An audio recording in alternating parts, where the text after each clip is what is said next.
Kalau kita dengar nama Nadiem Makarim memang sinonim dengan Gojek, teknologi dan reformasi pendidikan Indonesia. Tapi pada 30 Jun 2026, bekas Menteri Pendidikan itu berdiri di Mahkamah Tipikor Jakarta dan dijatuhi hukuman 10 tahun penjara. Kes ini bukan sekadar cerita tentang pembelian laptop untuk sekolah. Ia melibatkan program digitalisasi pendidikan penggunaan Google Chromebook. Dakwaan kerugian negara lebih 1.5 trilion rupiah serta hubungan lama antara Google dengan syarikat yang pernah diasaskan Nadiem. Okey, untuk faham bagaimana seorang tokoh teknologi akhirnya berada dalam kes sebesar ini, kita kena kembali ke permulaan projek tersebut. Pada tahun 2019, Nadiem meninggalkan jawatannya di Gojek selepas dilantik sebagai Menteri Pendidikan dan Kebudayaan Indonesia.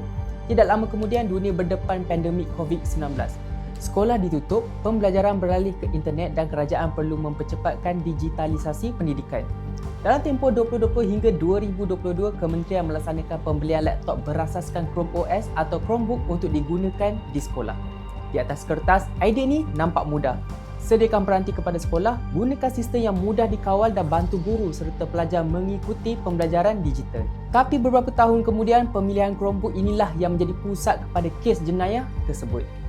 Menurut pihak pendakwaan, sebelum Nadiem menjadi menteri, satu penilaian pada tahun 2018 pernah menunjukkan bahawa Chromebook mempunyai kekangan untuk digunakan di kawasan terpencil yang mempunyai sambungan internet lemah. Selepas Nadiem masuk ke kementerian, pendakwa mendakwa spesifikasi projek telah disusun sehingga sistem Chrome OS menjadi pilihan utama.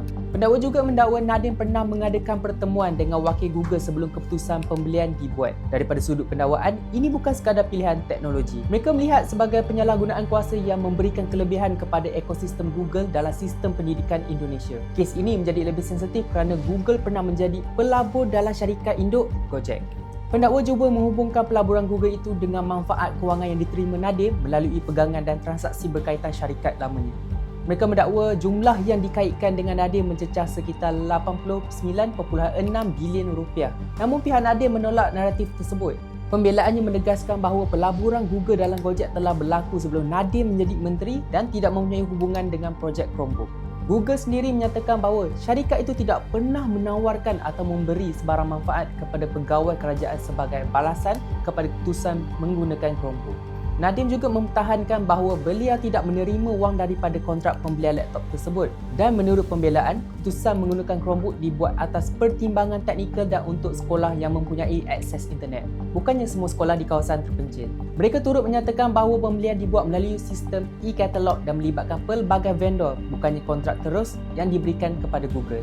Pada tahun 2025, Kerajaan Agong Indonesia mula mempergiatkan siasatan. Nadiem dipanggil beberapa kali untuk memberi keterangan. Dan pada 4 September 2025, beliau secara rasmi dinamakan sebagai suspek dan terus ditahan. Ketika itu, Kejaksaan menyatakan bahawa spesifikasi teknikal projek telah dikunci kepada Chrome OS walaupun terdapat penilaian terdahulu mengenai kekangan di kawasan dengan capaian internet yang lemah. Kes itu kemudian dibawa ke perbicaraan pada Januari 2026. Pendakwaan menuduh Nadiem menyalahgunakan kedudukannya sebagai menteri dalam program pembelian Chromebook dan Chrome Device Management antara tahun 2020 hingga 2022. Mereka mendakwa keputusan tersebut mengakibatkan kerugian besar kepada negara dan memberi manfaat kepada beberapa syarikat.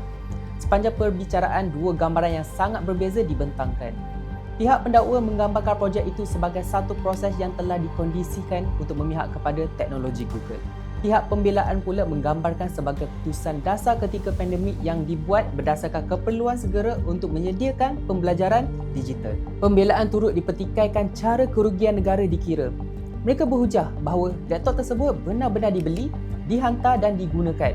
Jadi, keseluruhan perbelanjaan tidak sepatutnya dianggap sebagai kerugian. Pada 30 Jun 2026, Majlis Hakim akhirnya memberikan keputusan. Nadiem dibebaskan daripada pertuduhan utama tetapi didapati bersalah di bawah pertuduhan subsidiari kerana menyalahgunakan kuasa secara bersama-sama. Mahkamah menjatuhkan hukuman 10 tahun penjara dan denda 1 bilion rupiah. Beliau juga diperintahkan membayar wang pengganti sekitar 809.6 bilion rupiah. Sekiranya wang pengganti itu tidak dibayar dan hartanya tidak mencukupi, untuk menampung jumlah tersebut, beliau boleh dikenakan tambahan hukuman penjara selama 5 tahun. Mahkamah menyatakan tindakannya menyebabkan kerugian negara sekitar 1.56 trilion rupiah.